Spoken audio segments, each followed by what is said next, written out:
Hello po, ako po si Lani, also known as Ginger. Nakakatawa po kasi, 'di ba? May nagkaroon ako ng panibagong pangalan dahil sa mga page ko sa pag-garden. So anyway, ang pangalan ko po talaga ay Lani. Pero okay na rin naman kahit tawagin niyo akong Ginger. So anyway, ito po yung account na ginawa ko para pag-share po ako sa inyo kung paano ako nag-garden dito sa Amerika kahit na malamig. So dito po kasi sa amin sa Maryland, medyo iba yung klima namin kumpara sa ibang lugar dito sa Estados Unidos. So may mga lugar na ganitong panahon pa lang, December, talagang nag-snow na, punong-puno ng niebe or yellow yung buong lugar nila. Pero dito po sa amin, medyo mild yung weather. So, kung makikita nyo ako, hindi pa ako naka-coat ngayong araw na to. Pero may mga araw na naka-coat na rin ako kasi nga, sobrang lamig. Pero ngayong araw na to, medyo maayos yung panahon. Actually, 60 degrees Fahrenheit. I forgot how to convert it in Celsius. Kasi 'di ba sa atin Celsius ang measurement ng temperatura. Pero dito po sa amin ngayon medyo okay yung panahon. So naisipan ko lumabas at magawa ng content para i-share ko po sa inyo kung ano yung nangyayari na dito sa garden ko. So ngayon po ay first week ng December. So gusto ko pong ipakita sa inyo kung ano yung mga meron ako sa garden. Gusto kong ipakita sa inyo na pwedeng-pwede pa rin mag-garden dito sa amin sa Maryland. Actually, kung nasa California yung ibang nag-garden, pwedeng-pwede pa sa kanila kasi may mga lugar po dito na talagang parang, parang yung fall sa kanila, parang summer lang din dito. So, parang kumbaga, iba't ibang challenges talaga sa iba't ibang lugar dito. Kahit na nasa isang bansa kayo, may iba't ibang klima din. Gusto ko po i-share sa inyo kung ano yung sekreto dito, kung paano makapagtanim kahit na malamig yung panahon. Ayan na po yung itsura ng garden ko. So, nakatakip itong dalawang raised bed ko. So, ito yung plastic na tinatawag na 6 mil plastic sheeting. And ito naman yung frost blanket na tinatawag. So, di ba, makita mo siya na medyo makapal siya. So, yun yung ginagamit ko para maprotektahan yun. So, pwede mili lang naman kayo kung ano yung gusto nyong tipo na gamitin para maprotektahan yung mga halaman. So, dyan sa mga yan, meron ako dyan cabbages, kale, broccoli, yung tinatawag na radicchio, mustard. So, yun yung mga nakatanim dyan. Dito naman sa raised bed nito, meron ako dyan na lettuce and kale. So, yun yung mga nandyan sa raised bed na yan. So, kung makikita nyo po, merong mga iba't ibang frost protection na ginagamit. Katulad nitong nasa likuran ko. Ito pong isa na to ay plastic. So, yung tinatawag na 6 mil plastic sheeting na pwede mong gamitin para ma-cover yung mga raised beds mo. Meron akong contraption na ginawa dyan para ma-cover ko siya. Parang gumawa ko ng tunnel para mahawakan niya, makapag-form ng frame yung raised bed. So, ito yung tinatawag na plastic or plastic sheeting. Ito naman isa na to ay yung tinatawag na frost fabric. Yan naman ay medyo makapal din, parang 2.0 yung thickness niya. Yan mong fabric na yan, na may iba-iba din siyang kapal. So, kapag pinili nyo yung medyo makapal, mas maganda yan pagdating sa malalamig na panahon. Pero naman, kapag pinili mo yung medyo manipis, hindi ganun kaganda yung protection niya pagdating sa freezing temperature. So, bakit nga ba ako naglalagay ng mga ganyan? Kasi, nakakatulong po yan para maprotektahan yung mga halaman kapag ganitong sobrang lamig. Pero, isang caveat pagdating sa pag-grow dito tuwing winter season is hindi ka pwedeng makapagtanim ng mga halaman katulad ng mga kamatis, cucumber, squash, yung mga warm weather na gulay na tinatawag dito. Yung mga gulay na madaling itanim sa atin sa Pilipinas katulad ng mga kamatis, eggplant, or talong, yung mga yan, sili, madaling itanim yan tuwing summer dito. Pero pag ganitong winter, ang mga tinatanim naman namin dito ay mga cabbages, lettuce, spinach, ano pa ba? So, yung mga yon, meron din ako tinatawag dito na radicchio. Yun yung mga ilan sa mga halaman na meron ako dito na pwede mong itanim kapag winter season. So, ang key po doon ay kailangan ang ginogrow mo na halaman ay nakadepende din sa klima. So, kapag ganitong malamig, yung itatanim mo rin dapat ay yung mga halaman na nakakapag-survive kapag malamig yung panahon. Kapag hindi malamig ang panahon at mainit naman na, yun na yung magtatanim ka ng sili, yung mga ganyang halaman. Dito naman po sa mga to, ito yung aking container. Ito yung mga buckets lang, tingnan nyo yung itsura niya. Diba? Buckets lang yan.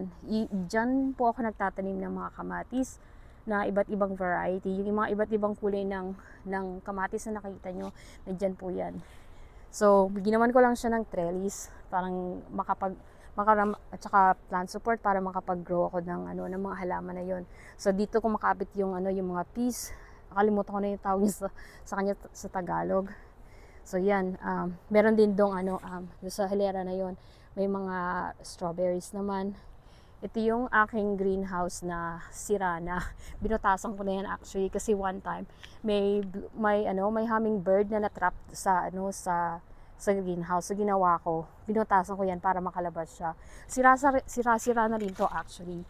So hindi na siya ganun kagandang kasi ilang taon na rin to. I think 3 taon na to. So sira na din talaga siya. Ito yung part na to, wala na siyang ewan, 'di ba? Kailangan ko na siyang linisin. Kailangan ko ng i-amend yung soil. Tapos gusto ko actually magtanim ng garlic dyan sa part na yan, pero hindi ko pa siya maayos-ayos. Ito po yung isa pa sa mga taniman ko ng strawberry. Tingnan nyo siya. Nasa container lang yan. Kasi wala nga ako masyadong space, diba? So, ito yung ginamit ko ito yung tinatawag na dish pen planter. Kung pang lang siya, parang hugasan lang siya ng plato. Pero ginawa ko siyang planter by just, nagbutas lang ako sa ilalim nito. Pinutasan ko lang siya para may drainage hole siya, para hindi ma-stuck yung tubig sa pot. So, yan, taniman na siya ng strawberry. So, ganyan lang siya. Simple lang. Pero, pwede kang magtanim sa mga ganito kasi ang strawberry kasi hindi naman ganun kalalim yung ugat niya. Actually, medyo shallow yung ugat niya eh. So, basta may enough na space siya, pwedeng mag-grow. Unfortunately, ngayon ng taon na to, hindi ako masyadong nakapag-harvest dito kasi ang dami niyang runners na tinatawag na form. So, kapag hindi ka nagputol ng mga yan, kadalasan nauubos yung energy nila sa pag-develop ng mga ganitong runners katulad nito. So, hindi siya masyadong nakakatulong sa mga halaman kapag hindi mo pinuputol yung mga yan. Unless yung goal mo is mag-develop or mag-produce ng maraming strawberry plants, okay lang na pagganahin na, pabayaan mo siya na mag-grow. Kaya lang, kapag gusto mo ng prutas, kailangan talaga putulin mo yan. Kapag hindi mo naman na agapan, ubos na yung energy. So, ito naman po yung isa sa mga raised bed ko na tinaniman earlier ng mga cool season vegetables. Pag sinasabi ko pa na cool season vegetables, yun pa yung mga cabbage, broccoli, yung mga ganon, spinach, bok choy. Iyon po yung ilan sa mga halaman na gustong-gusto yung mga klima na medyo malamig. So, yung mga yan po ay naitanim ko ng maaga-aga kasi nga, ito yung unang-una kong tinrabaho na raised bed. So, yan din po yung unang-una lumaki kasi nga, yun yung medyo naayos ko yung pagtatanim. Maaga ko siyang nalinisan at na-amend yung soil, kaya naayos ko kaya nakapagtanim agad-agad ako. Pero yung iba kong raised bed na nandun kanina ipinakita ko sa inyo, hindi ko siya agad na taniman kasi nga hinintay ko yung kamote na matapos, hinintay ko yung mga ibang halaman na matapos bago ako nagtanim ulit. Tinanim ko dito bago ko itanim itong mga cool season vegetables ay beans. So, yun naman mas mabilis lang siyang linisin. So, walang problema pagdating sa paglilinis agad-agad, 'di ba? So, yan na siya. Ito namang isa na ito nga pala yung ginagamit ko na na sa pagdidilig. Ito yung retractable na what do you call this na watering na hose, retractable na hose. So, yan yung ginagamit ko. Tapos pag i-let ko lang siya. So, ganyan lang siya. So, ngayon, tinanggal ko yung ginagamit ko na, what do you call this, na wand para makapag-water. Kasi, kapag dumalamig dito, kailangan mo siyang ipasok. Otherwise, yung mga ganong gamit ay masisira lang siya. So, you need to bring it inside the house. So, ganun yung sistema dito. Naman po yung aking mga raspberries at blackberries. So, itong mga halaman tulad ng blueberries, blackberries, raspberries, pinapabayaan ko lang po siya sa labas. So, hindi sila kailangan protektahan kasi sila yung tinatawag na mga perennial bushes na fruiting bushes of course. Sila yung mga perennials na kusang nagiging dormant kapag malamig na yung panahon. So, nakikita nyo ngayon, medyo kawawa na yung itsura niya. So, diba, pansin nyo, hindi na siya ganun kaganda tingnan kasi nga, nagre-ready na yan para maging dormant. Parang katulad din ng blueberries na nandito sa part na to. See? So, yung mga blueberries na yan, nagiging dormant siya kapag ganitong winter. So, pababayaan mo lang siya. Ang pruning naman yan, o yung pagpuputol, ay gagawin namin sa January. So, hintayin ko yung panahon na yon para makapagputol sa kanila. January, February, or baka bago bago mag-spring. So, para naman maayos din yung growth nila. So, pabayaan ko lang siya muna ngayon. Pero ang gagawin ko dito sa mga mga raised bed na to ay lalagyan ko siya ng mga dahon. So, may mga friends ako na maraming dahon sa kanilang bakuran. So, nanghingi ako ng mga dahon. So, kapag binigyan na nila sa akin yun, o kapag nakuha na namin, maglalagay naman ako ng mga mulch na tinatawag para maprotektahan ko yung mga halaman na perennials katulad nito. So, ayun lang po. Salamat po sa panonood. Ako po ay papasok na rin sa loob ng bahay kasi nga padilim na at itong aking tripod ay sumusuko na sa akin.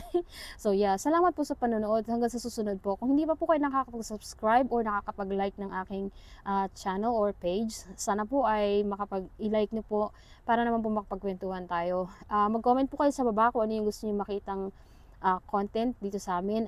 Basta natatry ko po na mag-upload. Try ko mong sipagan. Ang kulang na lang po talaga sa akin ay panahon. Masipag naman ako, I think. Pero talagang yung panahon ang kulang sa akin kasi mahirap kapag medyo maraming channel ang inaasikaso, diba? Especially kung ang trabaho mo na ay yung pagiging content creator. So, meron po akong mga brand deals ng sa mga kumpanya gamit yung isa ko pong account. So, medyo busy talaga. So, yun po, pasensya na lang po kung hindi rin po ako masyado makakapag-upload. Yun po, salamat po ulit sa panonood. Hanggang sa susunod. Bye-bye.